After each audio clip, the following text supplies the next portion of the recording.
Welcome to சகஸ் academy. நம்ம இந்த video பதிவில் நடப்பு நிகழ்வுகள், அதாவது கரண்ட் அஃபேர்ஸ் பகுதி பார்க்க போகிறோம். எந்த ஆப்பிரிக்க நாடு சமீபத்தில் மார்பர்க் வைரஸ் வெடித்ததாக அறிவித்தது? இது ருவாண்டா நாடு தான் அறிவித்தது.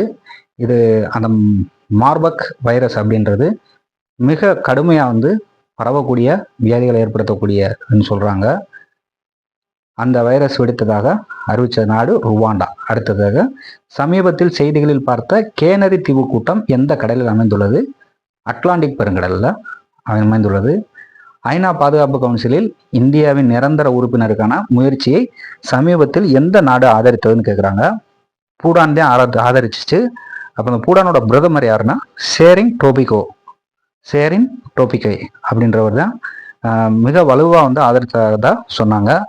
அடுத்தது பீச்சி வனவிலங்கு சரணாலயம் எந்த மாநிலத்தில் உள்ளது?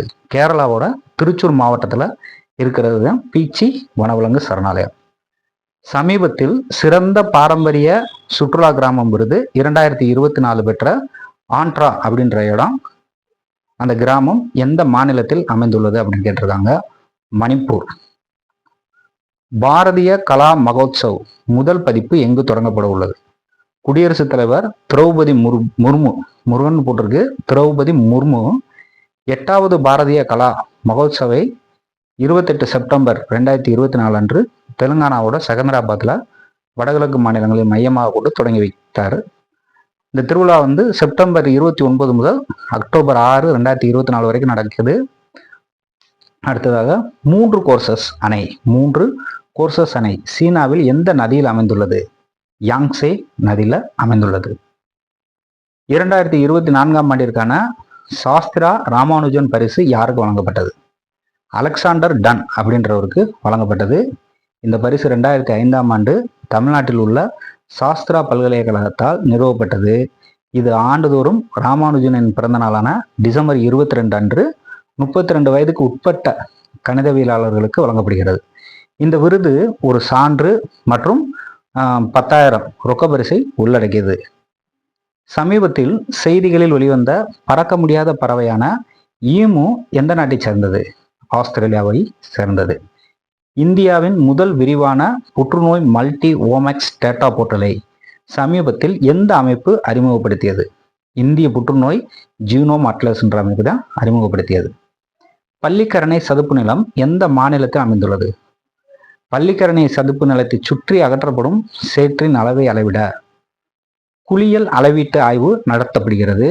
சதுப்பு நில மறுசீரமைப்பு மற்றும் வெள்ள மேலாண்மைக்கு அவசியமான இந்த ஆய்வு ஆக்கிரமிப்புகள் மற்றும் கழிவுநீர் வெளியேற்றத்தின் அதிகரித்து வரும் அழுத்தங்களுக்கு விடையறுப்பாகும். சதுப்பு நிலம் என்பது நன்னீர் மற்றும் ஓரளவு உப்பு நிறைந்த ஈர நிலமாகவும் இது தமிழ்நாட்டின் சென்னைக்கு தெற்கே 20 கிலோமீட்டர் தொலைவிலையும் அமைந்துள்ளது. இது சென்னை மற்றும் செங்கல்பட்டு மாவட்டங்களுக்கு வெள்ள தடுப்பாக அமைகிறது. அடுத்ததாக தற்போதைய இலங்கை நாட்டின் ஜனாதிபதியாக தேர்வு செய்யப்பட்டுள்ளவர் யார் அப்படின்னு கேட்குறாங்க. அனுரகுமார திசாநாயக்க. புதைப்படிவ எரிபொருள் உற்பத்தி செய்யும் நாடுகளின் தன்னார்வ பங்களிப்புகள் மூலம் நிதியளிக்க புதிய காலநிலை விதியை எந்த நாடு முன்மொழிந்துள்ளது அப்படின்னு கேட்டிருக்காங்க. அசர்பைஜான் தான் முன்மொழிந்துள்ளது.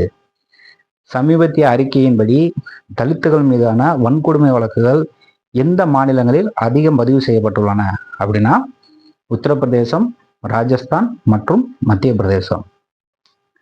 சமீபத்தில் இந்தியாவின் முதல் carbon CO2 to methanol pilot ஆலை எங்கு துவங்கப்பட்டது?